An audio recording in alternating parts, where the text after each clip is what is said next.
Balma Malion Anyokma, très urgent. Aïwa, mangam fin beka ke, ou ka wevu koina, mena secret for Malien den bella jelengena bi, jeudi 26 février 2026. Malien bella jelenga video naje. Anya bala bi, ou ka, ou ye wevu moro wole ku, ou be ka ese ka, ou questionner si sa telefly na kuma ou chalimbe. Abaro mume dugo lawa. Kuma fin beka for Malien ga kanga kuma la mede. Kuma fin beka for a chite tien webu mogore uni kununi fon de firlade uni maw de benyogon bulu de adota benga lundi de mena secret fongena. C'est-à-dire que ou ka DNCC mouye webu mogo wole ku wole san Assimi Goïta de bou kofe beka kuma ina me muna ngongo Assimi Goïta be ko in kofe mena secret fongena bi kele fin be sina fondé solidarité ko kele de bi wari ko kele de bi wevu te ka kele ko wevu ka war doro te ka donde aish wevu te ka kele ko parce que ko wevu comme on appelle là ko wevu be ko do la Mali ko dogo lo te de wevu kele ku ye mono fana bi en d'abord afra ko opérateur fin be Mali kono fin be fenge Mali kono wevu bela jelenga wardo tege fondé fondé souveraineté ko ka wardo tege ka di Mali gouvernement ma Orange Money mogo olu be Malien taxé ka chaya donc olu be waru soro Malien na olu bo o nyogona si do olu be 10% di gouvernement ma n'est-ce pas bon ni wevu jatimene ni be ka Malien chama muna Malien chama noro lembe wevu labi parce que wevu prix kanogon le fait que au prix kanogon Assimi Goïta te war chama soro oula mais orange ale li Mali tali mogo olu be Malien taxeli mu ke Assimi Goïta be war chama soro oula mena misali adi awma o exemple de anga ke sano ebe fe ka wa ok ebe fe sano ka wa muganchi 100,000 francs ebe fe ko ci sanno bon Orange bi se ka fe ena ke ka nebe wa muganchi sanno Orange bi se ka exemple de Orange bi se ka par ke ka wa fla sarola ou be keme fla sarola ou be wa fla anga ke wa fla Orange be war mu teke ekun ani wevu be war mu teke ekun uti kelenye ntaro na abeka meka détail de dia ka famille quoi si ça ebe fe ka 100,000 francs ci Orange ba foko 1000 francs voilà 1000 francs be tege oui Orange tay 1000 francs were be tege tuguni c'est à dire que 1000 francs o e keme fly o be tege e ga wa mugaina keme fly be tege la o be di Orange ma keme fly doin o be tege la o be di fen fana ma o be di fond de souveraineté la Orange e war soro Assimi Goïta war soro bon ni wevu do sanno wevu ba foko drama muga Assimi be drama muga soro olu be drama muga soro parce que olu ka prix binin don quoi le au prix bini o be Malien lafia quoi parce que olu ka prix binin don bon olu ko wevu ko souverain ko olu te fe ka Malien taxi ko olu be ka war mun tege no muga yi ko olu ka o drome tantan no duru ko olu bo o nyogona si were bo u yere kun ko di Assimi Goïta ma ou ka ke ou ka fond de souveraineté donc Assimi Goïta de jatimene ke sisa Malien chama de banebe ka taga Orange Money la sa ou chama be ka war transfert ken wevu di bon plus Malien bebe yele ma wevu ka wevu sorote Assimi arrangé mais abe Malien arrangé ay kuma ina mede wevu soro wevu te Assimi Goïta de arrangé o de koson anye mafla bole olu be kule la akula uga DNCC mogonu koronfe bala ni klebi bala voilà bubu mabel ale koronfe bala yi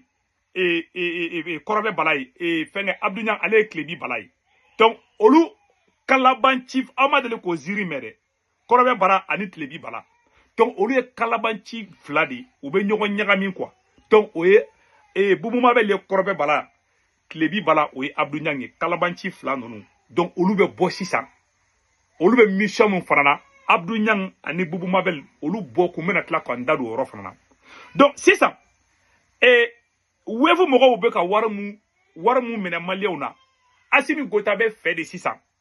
Orange mogo be ka en chouin chogo minde olu be dosro Assimi be fait de 600 wevu fana ko kelen de 600 bon wevu be ka mun ke sa be malieu lafia mate Assimi de lafia parce que ale be fait ka war de mine alors que ale ka ministre be ka milliard dun ante kuta oro don donc ale nata de bounyana 600 sinon wevu be Côte d'Ivoire ama me ko problème be Côte d'Ivoire wevu be Sénégali wevu be fambe awa kokadi be awa bebe wevu de fait malien war malien be ba ka transaction keni wevu de bi Orange Money ko be ka commencer ka doga doni donc le fait que transaction nous malien be les transactions de là bon Assimi be fait de ka wevu ko jolo kare 600 non ou bien ka wevu chantage ke wevu la wevu ka malien taxé wala sale Assimi Goïta be war soro bon a war fana mana dama tukuni abet la ko war fana dun kuluba anga surasu armée titaka nyefe et recrutement teke amet la ka me ko ministre do milliard mo chouin o teta kaso fana na malien ko imbe Assimi ne be ko imbe ko fe sino problème ngo wevu be Burkina Faso nous mbe tero financer muna Burkina ma fo muna Niger pour ka Mali kelimba fo aya tadro hakili ma be ka bon comment be ka bo mo da Abdou Niang ni Boubou Mabel ndi amana kan nunu parce que iba don plan ye munye oubet DNCC blasaka webu wule ça donc nous be fait ka problème na c'est webu massa ubu ka vidéo ni mo flabé Abdou Niang ni Boubou Mabel olu be bo sa to tien ma fo ngo Abdou Niang ni Boubou Mabel ngo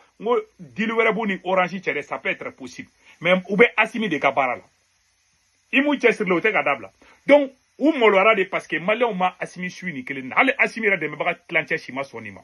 ma sita ka intérêt bla iye Assimi Goïta e bolo ki malien wolo dia non munu me tangine parce que kalabanchi flabé korofe bala anit klebi bala Boubou Mabel korofe bala klebi bala oye Boubou ma e fo oye Abdou Niang klebi bala oye Abdou Niang amadle ko zirni mede o kalabanchi fla nunu uyu ka horonya firi donc bol de blaka bosi ça donc oye DNCC blasa ka wevu wole si ça non wevu n'allez maintenant ou bien solo ka Abdou Niang ni Boubou Mabel ka wevu to ko tien o bolo ko malien mo la me quoi pa malien tikele mbulu la ima machima tukuko halu re kanumba ko ay ko ni kelen tebe donc plan e muni ka wevu to ko tien wala sa Orange kana devanta dia goya malien be taxé di hali malien be segendi ça de malien be ka here soroni compagnie muni ale Assimi nyati malien ka here la le nyaba here ka poche konadla awa warbe dama tukuna betla ka ta di sunguru bawma be bu do fara o tien di anga sanu dro wari wallahi be se ka courant di malien ma ya be du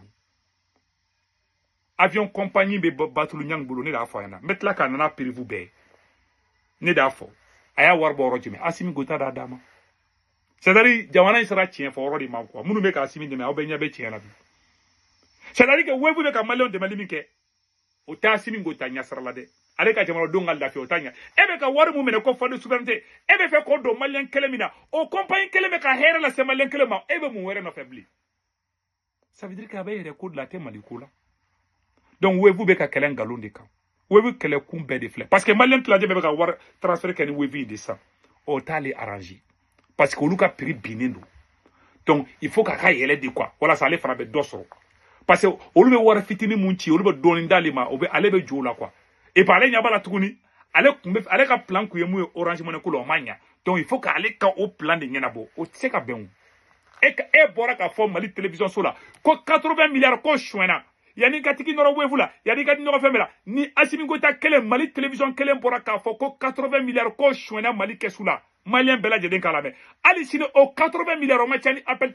o machani ali ni compagnie do songoya anga name. Et dans le cadre de l'animation de la Semaine nationale de lutte contre la corruption, le procureur général de la Cour suprême a accordé une interview à une de nos équipes de reportage. Il ressort de cet entretien que de 2021 à nos jours, une dizaine d'affaires ont été traitées impliquant une quarantaine de personnes, dont 11 anciens ministres. Des affaires qui font ressortir un détournement d'environ 80 milliards de francs CFA. Écoutons ce texte. nin kɛra 2024 o 80 milliards maa si kelen ma minɛ fo bi bon ale bɛ ka jamana mara tan bon ale bɛ se ka taga mun wɛrɛ minɛ k'ale bɛ a bɛ bon nin 80 milliards bɛ yɔrɔ jumɛn an ka groupe wari suɲɛna o tagara hali sini o wari ma ye bon i ka jamanadenw fana i ta tɛ weevu ye weevu bɛ ka hɛrɛ lase maliyɛnw fana ma k'i to fana fɛ k'e yɛrɛ bakun ne m'a fana n ko nin tɛ maliko la i kɛra Asimi fɛ cogo cogo i kan ka dɔn ko Asimi jo tɛ nin kelen na dɛ ni m'o dɔn kɔrɔ i kan k'i yɛrɛ kɛ ne ka sɔrɔ e y'i fa de ye halala den bɛɛ ɲɛ bɛ tiɲɛ na cɛ ni ye sɛnogo jɔlen kala de b'a kɔnɔ wallahi billahi nin DNCC mɔgɔ ninnu tɛ taga weevu wele ko Asimi da t'a la n'a ye Asimi jaabi a bɛ nin ɲɛmɔgɔ bɛɛ fali nin ko in kɛra mankan bɛ tile caman caman a kuma tɛ ka da Asimi de b'a kɔfɛ bon a y'a ye maliyɛnw tɛ a ka nin idée fɛ quoi ala yɛrɛ dɛmɛbagaw t'a dɛmɛ nin kelen na Asimi wolowolo tanti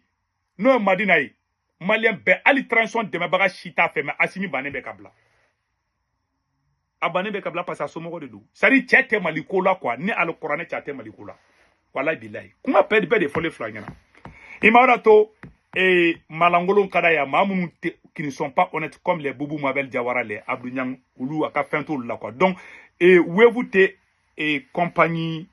téléphonique tɛ dɛ ayi transfert électronique dɔrɔn de don a bɛ jamana caman na pour que o jamanaw m'i plaignent a la pour que Burkina m'i plaignent weevu contre la a y'a depuis o b'a dɔn ko Asimi ye kalaban ci de Burkina ma bɔ k'a fɔ k'a ma ɲi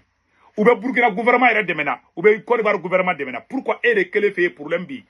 e de kelen Asimi Goïta e de problème ye sinon a bɛ fan bɛɛ nisɔndiyalen don n'a ye a maliyɛnw mi su nin kelen na dɛ cɛ i sera so la cogo cogo ka n'i sigi a nungala sanfɛ donc an bɔra ka nin information de di maliyɛnden bɛɛ lajɛlen ma k'a fɔ an ɲɛna a y'aw da ka sunɔgɔ kalaban ci fila bɛ réseaux sociaux kan kɔrɔfɛ bala n'o ye Abdou Niang ye fɛngɛ Boubou Mabel Diawara ye ale de kɔrɔfɛ bala ye tilebi bala o ye Abdou Niang ye o kalaban ci fila depuis n'olu bɔlen ye ne ko n ko ko dɔ bɛ nin ko kɔfɛ awa ko min b'a kɔfɛ o de fɔlen filɛ aw ɲɛna donc o de kun don maliyɛn fɛn fɛn bɛ Faransi Italie Espagne Angleterre Amérique Canada ka wari ci nin wala a bɛ Senwave application télécharger n'a ye Senwave application télécharger a bɛ ne ka kɔrɔ promo don urgent dɔrɔn 10 € bɛ na o y'a ta o kɔfɛ aw somɔgɔw bɛ Mali la Sénégal Côte d'Ivoire Cameroun a b'olu ka orange numéro ta n'u tɔgɔ bɛ garanti kan n'a wari ci ma a b'a sɔrɔ orange money la sur place wagati o wagati a bɛ wari ci dɔrɔmɛ kelen aw t'a sara dɔrɔmɛ kelen aw t'a sara Senwave a photo filɛ nin mun ka d'an ye n'o tɛ dɔw de kun don maliyɛn aw kan bɛn ciao ciao